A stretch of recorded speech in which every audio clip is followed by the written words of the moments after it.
Сегодня на процессе рассматривалось, вернее, отвергался прокурорами отвод гражданки Ибрагимовой. Я напомню себе, что сказала Гюльчихра Ибрагимова. Она сказала, что, во-первых, мнение Ходорковского никого не интересует из участников процесса. Это первое. Потом, правда, было договорено, что имелось в виду, что мнение Ходорковского по политическим вопросам, насколько я понимаю, он его не высказывал о политических вопросах. И потом Лебедеву было заявлено, что общий смысл, что бы вы ни делали, это все напрасно, вам ничто не поможет. Но, вы знаете, у меня сложилось впечатление по ее выступлению, что действительно, не очень правильно придираться, потому что то ли человек не понимает смысла слов, которые она произносит, то ли она вообще не владеет русским языком. Но я позволю себе процитировать там некоторые выражения. То есть она говорит, что там кто-то прекрасно имеет в виду, о чем шла речь. Это по-русски так сказать нельзя. Да? Это неграмотный оборот, не литературный. Дальше фраза. Нехорошо защитнику зависать в интернете и выискивать цитаты лиц, которых в принципе неизвестно кто. Да?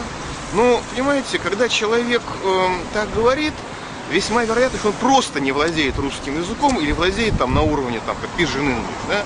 И придираться и говорить, что он сказал то или иное, может быть, он правда не понимал, чего он говорит, да?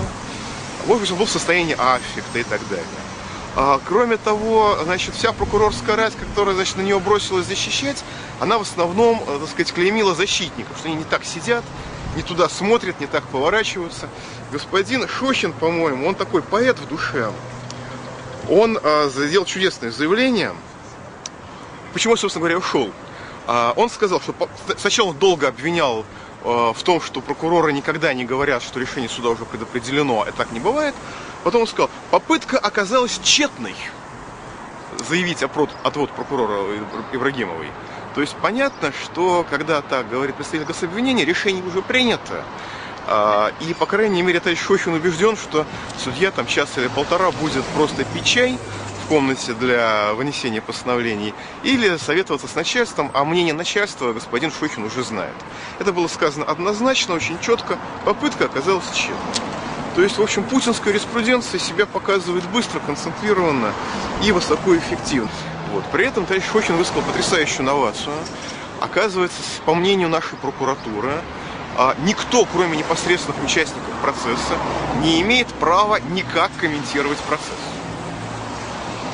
У меня такое ощущение, что вообще ведется подготовка к тому, чтобы просто обвинить отвод адвокатам и что-нибудь с ними еще сделать там. Но, понимаете, мысль о том, что люди, участвующие в открытом заседании в качестве наблюдателей, их там обзывали болельщиками, маргинальными элементами, как их только не обзывали, очевидно, надеясь спровоцировать. И, кстати, фирменный почерк, как я понимаю, Гюльчихры Ибрагимовой заключается в том, чтобы провоцировать людей на те или иные заявления, а потом на них наезжать.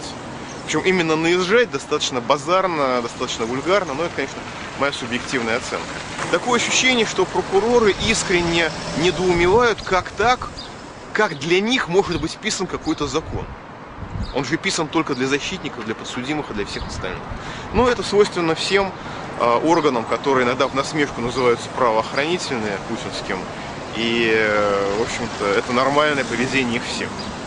И когда там все дружно заговорили о том, что Гюльчихра Ибрагимова, она очень хорошо, позитивно характеризуется по службе, все от нее в прокуратуре без ума, но я сразу вспомнил скинхеда, который у нас работал, как говорят, скинхеда, работал начальником МВД Царицына, недавно на днях устроил бойню в магазине, его тоже все очень положительно характеризовали по службе.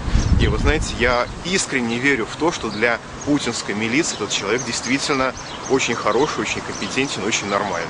Как и госпожа Ибрагимова. Вы знаете, собственного прогноза у меня нет, но я думаю, что поскольку юриспруденция у нас остается путинской, то это вынесут приговор какой положено.